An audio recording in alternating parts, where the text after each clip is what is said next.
folks, I'm doing this late at night, so I apologize for the background.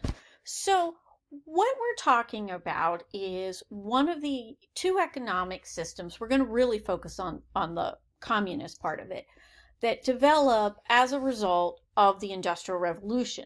Remember, in the Industrial Revolution, you have a large gap between rich and poor. Your factory owners are making tons and tons of money, but your lower class has, your factory workers, your working class is not progressing. So you have this big income gap. And you're seeing things, lack of social services, clean water, medicine, housing, sanitation in these working class areas. So what happens is people begin to develop new ideas about how we can fix these problems. And we saw before that you had capitalism was one of the economic systems that grow out of the Industrial Revolution. And one of the problems with capitalism is it does allow this income gap to develop because remember, government stays out of the economy with capitalism. You're going to have another system that develops that's going to be socialism, which I'm going to take a couple minutes and talk about in this video, where you have socialism is kind of between capitalism and communism. And what it is it's this idea of redistributing the wealth. So the government allows private enterprise, allows this consumer, allows the supply and demand to work, but you have private and public ownership, and you have redistribution of the wealth.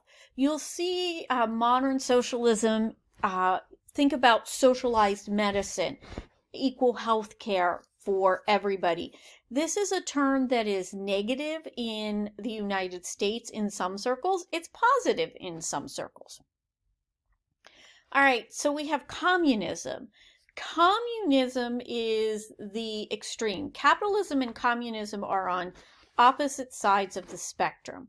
And what's really important is communism, it was supposed to be just an economic system, but it will develop into an economic and political system, where capitalism and socialism tend to just be economic systems.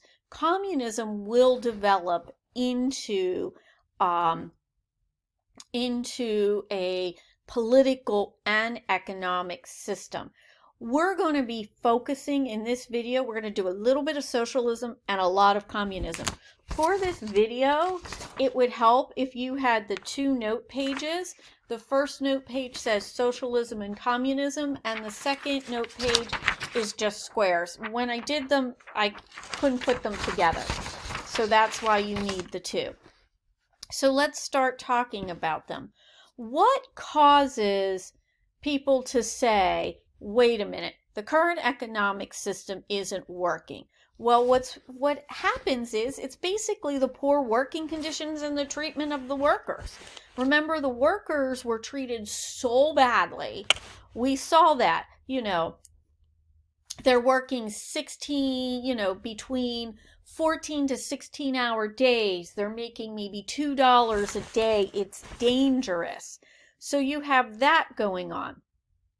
So the effect of this, so the cause of the new economic ideas was these poor working conditions. The effects is, well, what are some new ideas? The old way we had set didn't work. So they come up with, the first one is a group comes up with this idea of socialist. So we talked about the means of production, everything you need to produce good: capital, labor, factories, resources. Let's take that, and instead of having individual private ownership, let's get public ownership. And when we use public, we mean government, and operate those industries for the welfare. So you'll see it today with medicine. Instead of hospitals and insurance companies making a profit, let's put it under government control. Government should plan the economy and interfere so we don't get the big spikes and depressions that occur. We're against a free market where government should do some price regulation, especially with labors. And if government owned these industries, they would pay decent wages and we would get poverty to end. Karl Marx, he says no. He says it doesn't go far enough. He says that what you have is you have capitalism, and then you'll have socialism, and then you'll get to the final stage, the highest economics that you can go. And this is this communism. And he puts it through in 2 books, the Communist Manifesto and Das Kapital. They are kind of like your Declaration of Independence and Constitution. Declaration of Independence, 1-page document, riles up the masses. The Communist Manifesto is such a powerful book. Workers of the world, unite. I mean, it speaks to the common man. It's written for a common working class audience. Das Kapital, which he writes, is kind of like his constitution. It's the plan. It is the plan. It's how we get there. If somebody tells you they've read that book, it's unreadable. It's over 2 volumes, 1,000 pages each. I've had to try and read sections of it and it's a dense economic treatise. So, what does the Communist Manifesto say? As I said, you have that powerful statement, workers of the world, unite and throw off the chains that bind you. That idea, one of the things that's going to come out of communism, well, people may not adopt communism, the idea that if workers unite, they have power. So, how does Marx look at the world? He says that society is divided into these classes and they are in conflict. So right now during the Industrial Revolution, we have the bourgeoisie, the factory owners, versus the proletariat. The bourgeoisie own the means of production and they are profiting from the work of the proletariat. In fact, they are parasites. They are sucking the lifeblood. They don't care. They just want to make money and money and money and money, and we don't care about our workers. So a few women die in a factory fire. So children are dying in the thing. No, we just want to make profits. And what he's saying is the Industrial Revolution is going to enrich the bourgeoisie and impoverish the workers. Impoverish means poverty, poor. And he called for the proletariat to have a revolution, but to violently overthrow. He's coming out of the French Revolution with its reign of terror, and he believes that terror, this violent overthrow, killing the bankers, the lawyers, the factory owners, just destroying this is the only way the proletariat can save themselves. And this needs to be a violent revolution. All right. So that took care of page 1. So what does the future look like? So Marx is writing in the 1800s, and he believes that capitalism will eventually destroy itself. As you get more and more advanced and more competition, you eventually will be left with no businesses, just a very, very small bourgeoisie controlling everything, controlling the wealth. So the wealth of the world would be in like 5% of the population and everybody else would be poor. This large working class will overthrow in a violent worldwide revolution. After the revolution, the proletariat will take control of the means of production. They'll take control of the leftover capital.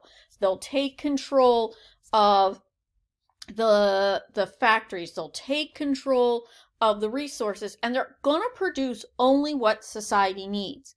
Society doesn't need streaming services. Society doesn't need Xboxes and PlayStations. No, we're only gonna those necessities that society needs. And what'll happen is everybody will be equal. Your doctor will get the same pay as the janitor. Just everybody's equal, this economic equality. In the French Revolution, we talked about political economy. Karl Marx is making economic equality. And what's going to happen is you're going to have a period where a select group of workers will control the government in a dictatorship of the proletariat. This is where communism gets stuck today. And what's going to happen is in that dictatorship, you're going to have cooperative living and education. We're going to teach you how to be communist for those proletariat who don't understand.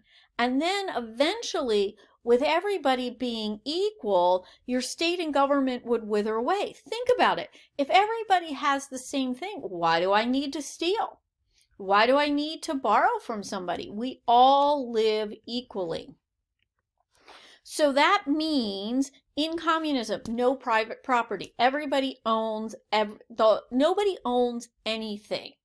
All right, so you don't have an apartment.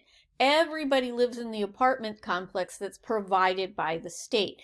When you think about common ownership, think about like playgrounds. They're owned by the community. Well, the whole world would be owned by the community. Because if you don't have private property, what do you need a government for? Because remember, everybody's the same. All right?